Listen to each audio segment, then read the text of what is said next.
Hello, folks. There have been a couple of questions popping up on the question that has chemical energy, and then some of those things are elastic energy. So, though for those, you there's a way to do it that takes care of things pretty smoothly and pretty easily. So I'm just going to go through.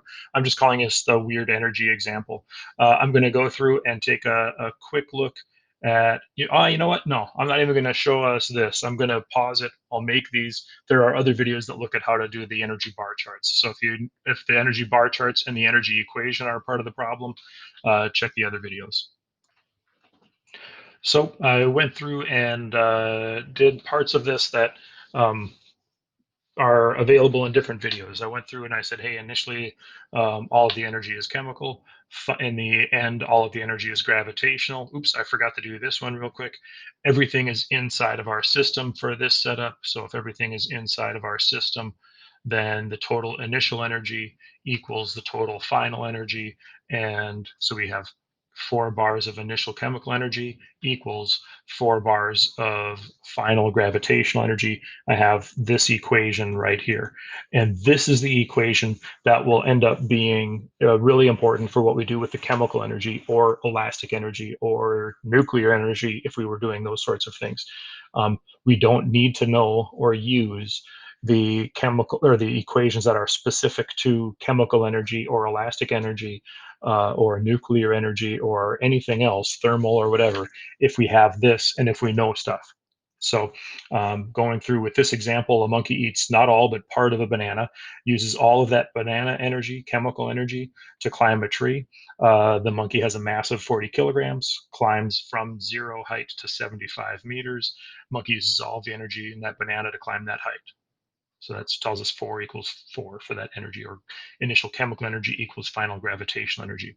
And then here for the data, we said we're trying to find the gravitational energy. I put our data in for the monkey, the equation or the plan. Here for gravitational energy, we know that equation. We've used that from the slides earlier. And since we have all of that in the slides earlier, that's this set of slides here. So on this set of slides, energy types and conservation, we talked about kinetic energy and what it depends on, how we know gravitational energy, what it depends on, what evidence we have for it, and the equation.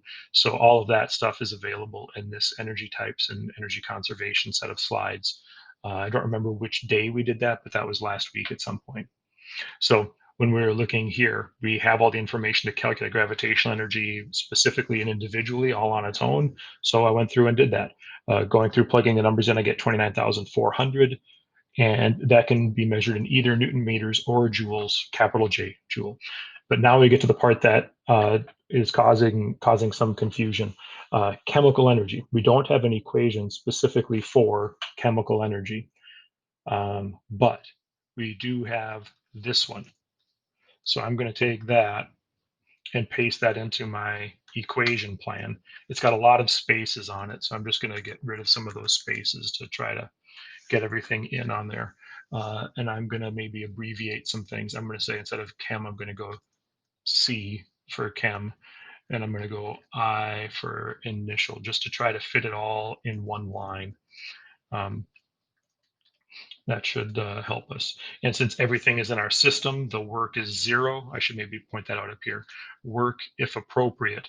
Well, for there to be work, something has to be outside of our system. On this one, everything is in our system. Work is 0. So now for our equation, maybe I can leave that in there. So for our equation, we can say chem initial equals gravitational energy final.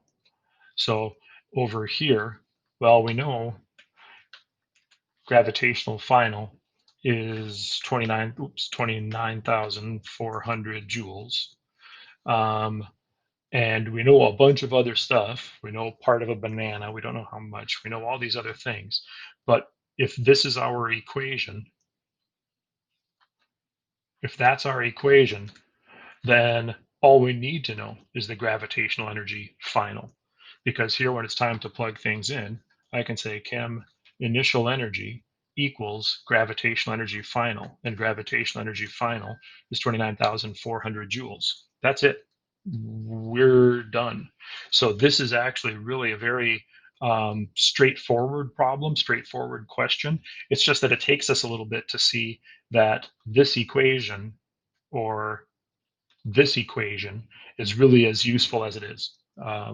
And we can do that for any sort of energy. That's it. Good luck to you. I'll post this in a sec.